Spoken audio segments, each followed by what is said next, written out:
So hello mga ka-person, this is Ate Ayin and I'm back! Before we start, please subscribe my channel and like this video. For this video mga day ay maglalaro nga tayo ng Grow a Garden. By the way, sa mga gusto mag-add friends sa akin, nandito na sa screen.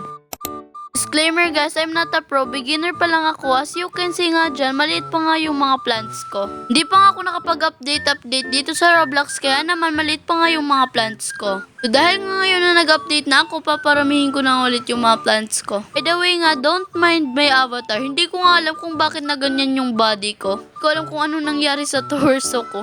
So as you can see, kinukulay ko nga dyan yung mga plants ko at isisell ko siya dito para may pera naman tayo ulit. Tignan nyo naman dyan sa baba, nandito yung pera ko, 2,000 lang. Kaya ang goal ko, paparamihin ko yung pera ko. At ipapasport ko na lang nga ito kasi matagal-tagal naman, maghihintay pa nga kayo. By the way, meron nga sa akin nagbigay kanina ng gift. Ito yung mango, ang laki niya oh. Tapos nabigla pa nga ako kasi ang laki ng worth niya.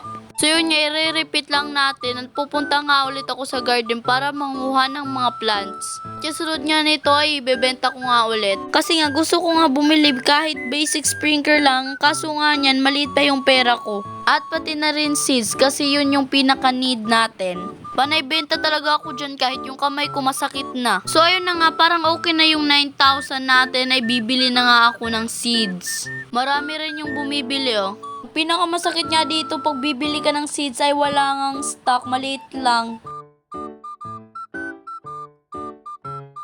Nakikita nyo yung timer sa taas. Pag matapos na yung 4 minutes nyo, makaka-unlock na ulit ng new seed. At ito po, i-share ko po sa inyo yung mga oras na pwede kayo maka-unlock ng mga seeds.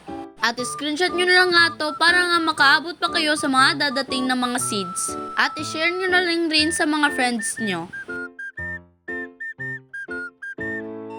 Nag-adventure lang ako kaunti at ito na nga babalik na ako sa garden ko kasi magpla-plan na tayo at yun yung gagamitin ko yung bagong seeds na nabili ko. So I think guys, dito na magtatapos itong video. So bye bye! Comment for part 2. Thank you for watching!